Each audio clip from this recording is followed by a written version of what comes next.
Minority की क्या हालत है? तो वो कंट्री में क्या हो रहा, मेरे क्या करने का, उनकी डेमोक्रेसी है, वो लोग चेंज भी कर सकते हैं। एक प्राइम मिनिस्टर इकोनॉमी पे डिलीवर नहीं किया तो उनकी पार्टी हटा दी गई, तो उनका मसला है। अब यहाँ पे क्या हो रहा है आप तो देख रहे हैं, यहाँ पे तो हिजाब पे पाबंदी है और कुछ है सर। ಇಲ್ಲಿ ಮಾತಾಡೋಣ ಲೋಕಲ್ ಮಾತಾಡ್ರಿ ನೀವು ಏನ್ ಮಾಡಿ कितने सीट्स आ रहे हैं और कितने जीतने के इम्कान है? हमारे 5 मेंबर्स 5 उतारे थे। एक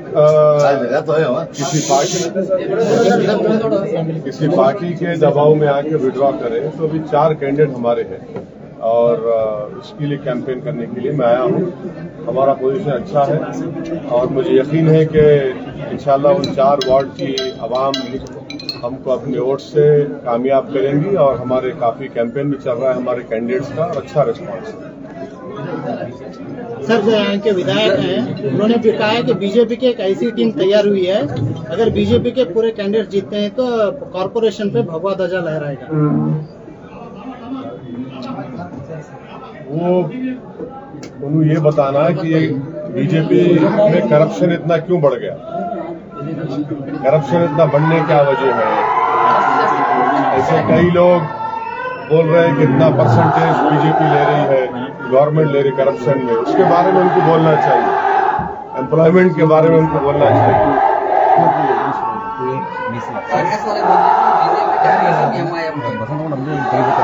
अब वो इतने कांग्रेस के एमएलए जो रिजाइन करके गए बीजेपी में, मेरे से पूछे गए, तो वो डर रहे, जर्नलिस्ट से डर रहे उनको, इसलिए इस तरह के बातें करते हैं।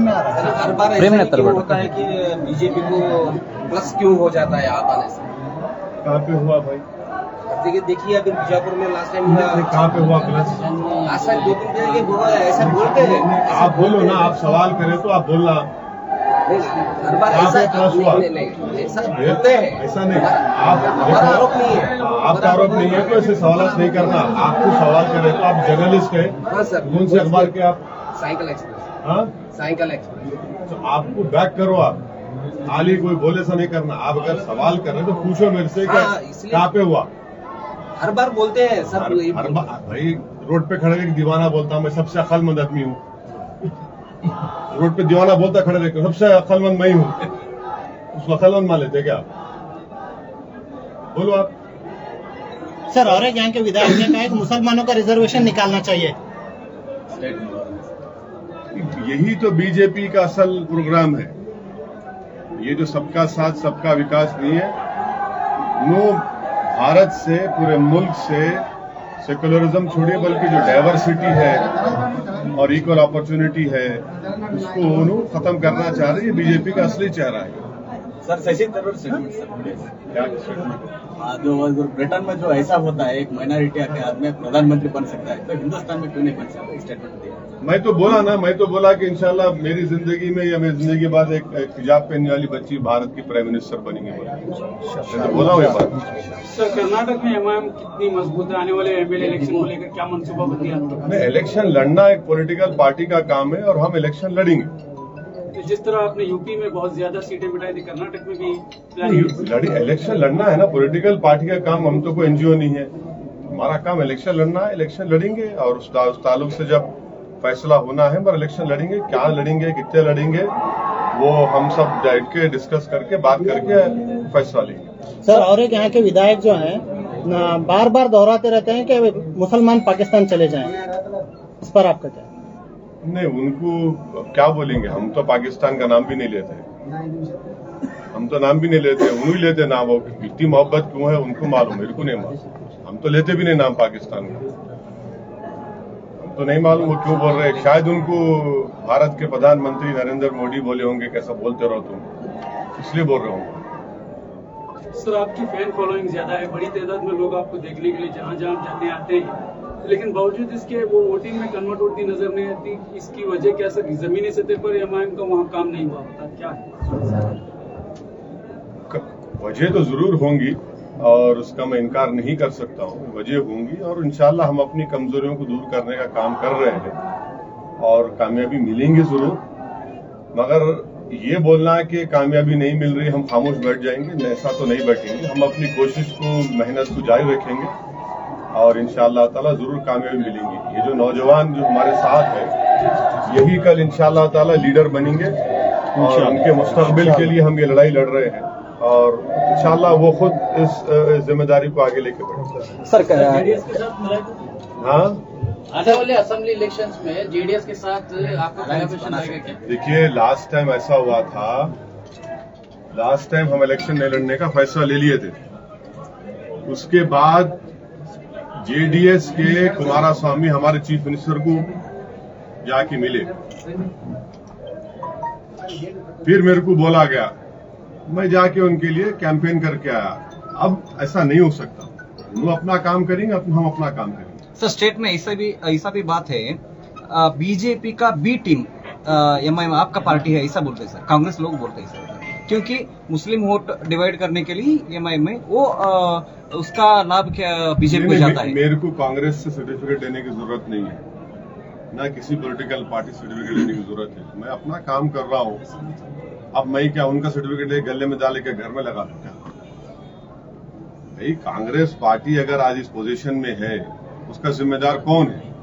इसका जिम्मेदार उनकी पार्टी है, उनकी लीडरशिप है, राहुल गांधी है, सोनिया गांधी इसके लिए जिम्मेदार है। तो आप मेरे पे इल्जाम लगा रहे, गुजरात में आपके 16 एमएलए भाग गए, कर्नाटका में आपके एमएलए भाग गए, मध्य प्रदेश में आपके एमएलए भाग गए, राजस्थान में आपकी पार्टी में झगड़ा है, लोकसभा में आप खाली कितने जीते, 50 जीते या क्या 55 जीते। हम 3 पार्लियामेंट लड़े, खाली 2 जीते, 1 पे कांग्रेस जीती। तो उन्होंने अपना इंट्रोस्पेक्शन करने का उनको टाइम है।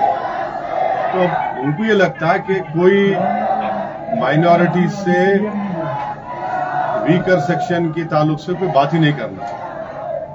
तो उनका यह है, अब राहुल गांधी अमेठी से हार गए, मैं जिम्मेदार।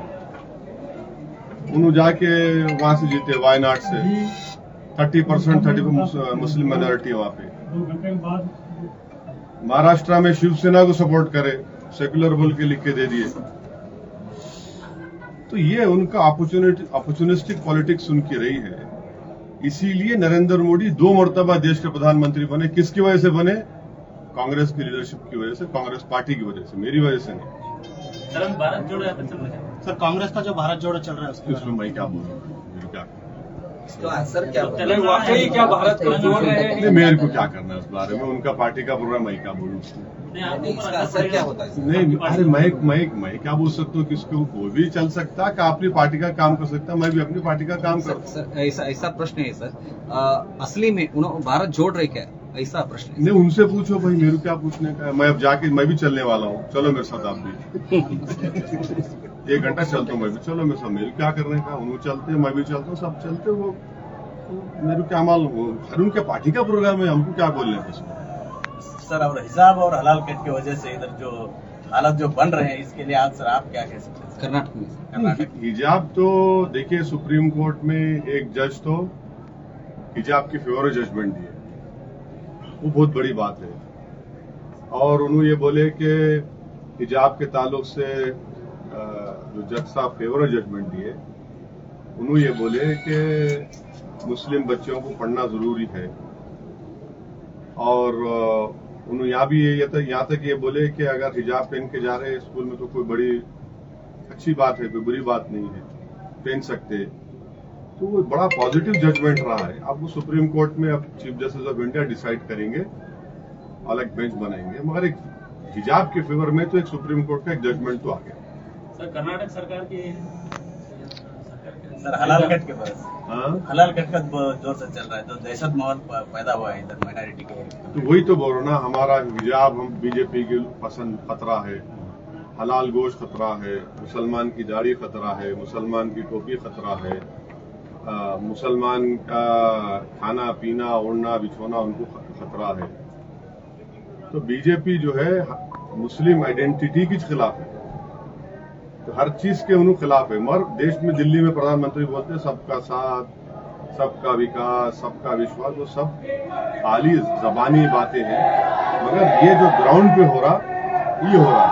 विपुल शर्मा बोले, फिर उनके बाद उनका एमएलए बोला हैदराबाद में, फिर उनका एक एमपी बोला कि मुसलमानों का इकोनॉमिक बॉयकॉट करो। तो ये बीजेपी का असली एजेंडा यही है कि भारत से हमेशा के लिए एक मुस्लिम आइडेंटिटी को, मुसलमान की जो भारत का प्लुरलिज्म है, भारत की जो डाइवर्सिटी है, उसको हमेशा के लिए खत्म कर दो। इसीलिए बीजेपी, और बीजेपी क्या है, ये हलाल की बात करके अपने करप्शन को हलाल करती है, हलाल गोश्त की बात करके अपने करप्शन को हलाल कर लेते हो।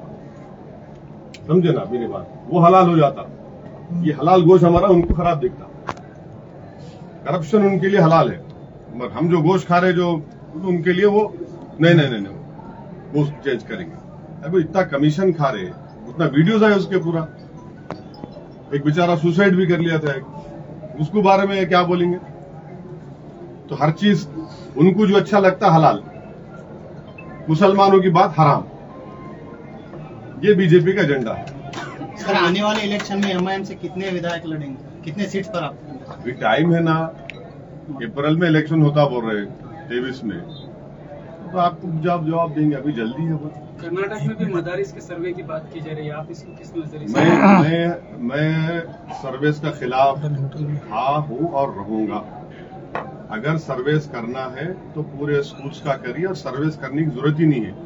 गवर्नमेंट ऑफ इंडिया में एक मिनिस्ट्री है, मिनिस्ट्री ऑफ एजुकेशन, उसमें UDISC आप देखो नेट पे अवेलेबल, उन लोग पूरे कंट्री का सर्वे करे, स्कूल्स का, रिकग्नाइज अनरिकग्नाइज मदर सबका कर लिए, वो ऑलरेडी लिस्ट है उनके पास, आप उसमें देख लो।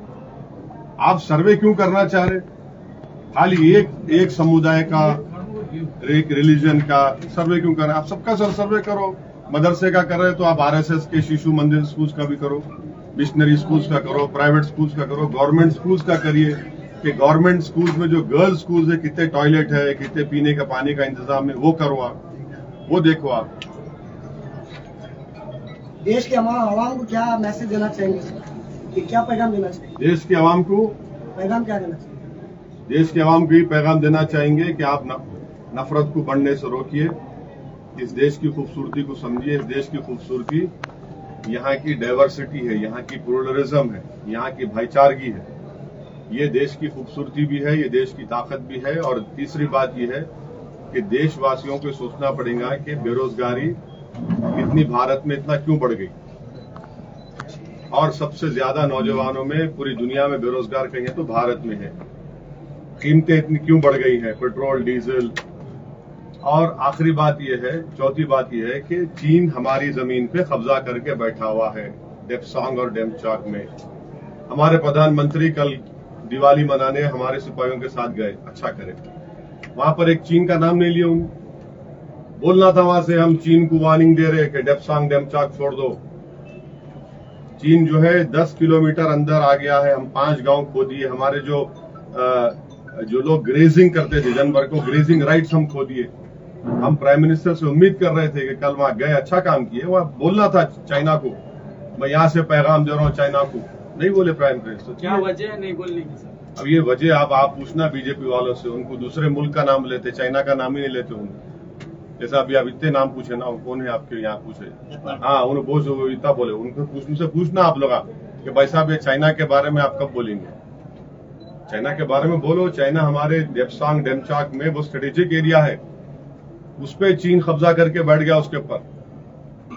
हमारे जो ग्रेजिंग राइट्स थे, वहां के जो कॉरपोरेटर है, करगिल का कॉरपोरेटर जो है, लद्दाख के करगिल का, उन्होंने स्टेटमेंट दे रहा कि हम लोग हमारे जानवर को ले जाके ग्रेजिंग करते थे विंटर में, वो हम जा ही नहीं सकते, चीन अलाउ नहीं कर रहा। Thank you sir.